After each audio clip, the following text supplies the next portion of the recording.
আচ্ছা এটা খুব ডিজেল আর কেরোসিন আচ্ছা খুব বেশি না, এটা এটা কত কমাচ্ছ? এটা 6 আর ওটা কত? 106 এগুলো 6 আর 1 টাকা 25 পয়সা। আচ্ছা আপনি জানেন যে আমাদের এখানে যে তেল, জ্বালানি তেল, যে তেল ব্যবহার করা হয় তার বেশিরভাগ হচ্ছে ডিজেল, ডিজেল চালিত বাহনগুলো বেশি, সেখানে বেশি। অল্প কিছু তারপর হচ্ছে অকটেন আর হচ্ছে পেট্রোল। তো আমরা ডিজেলের দাম 106 টাকা 75 পয়সা থেকে 105 টাকা 50 পয়সা, মানে 1 টাকা 25 পয়সা পার লিটারে।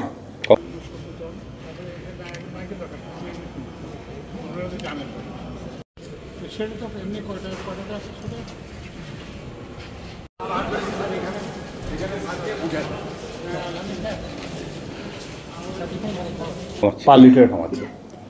অকটেনের দাম 131 টাকা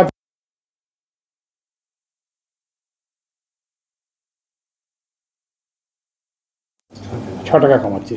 তো আপনারা বলছেন যে অকটেন পেট্রোল এগুলো তো মানে বড় লোকরা ব্যবহার করে, তো এদেরটা 6 টাকা কমালে এটার কারণ হচ্ছে কি যে এগুলোর পরিমাণ খুব কম, তো ওই জন্য এটা কমালে এটা খুব একটা ইম্প্যাক্ট হয়। কিন্তু ওখানে ওই 1 টাকা 25 পয়সা কমাতে আমাদের যান বেড়ে গেছে আর কি। তো আমরা আরও চেষ্টা করব ভবিষ্যতে, আমরা যদি জ্বালানি মূল্য যদি স্থিতিশীল থাকে, আমরা ওই দক্ষতা বৃদ্ধির মাধ্যমে ওই যে প্রকিউরমেন্ট প্রাইস, কারণ এখন তো আমাদের একটা প্রকিউরমেন্ট প্রাইস তো অলরেডি আছে, তো সেটা কিন্তু আমি তো পরিবর্তন করতে পারবো না, একটা কন্ট্রাক্ট আছে। তো সেইটা অনুযায়ী আমরা এইটুকু করছি। তো আমরা ভবিষ্যতে আমাদের চেষ্টা থাকবে যাতে আমরা এটাকে আরও কমাতে পারি আর কি। যদি যদি আগামীকাল থেকে 12টার পরে, আজকে রাত 12টা থেকে, আজ রাত 12টা থেকে। জি ঠিক আছে তাহলে।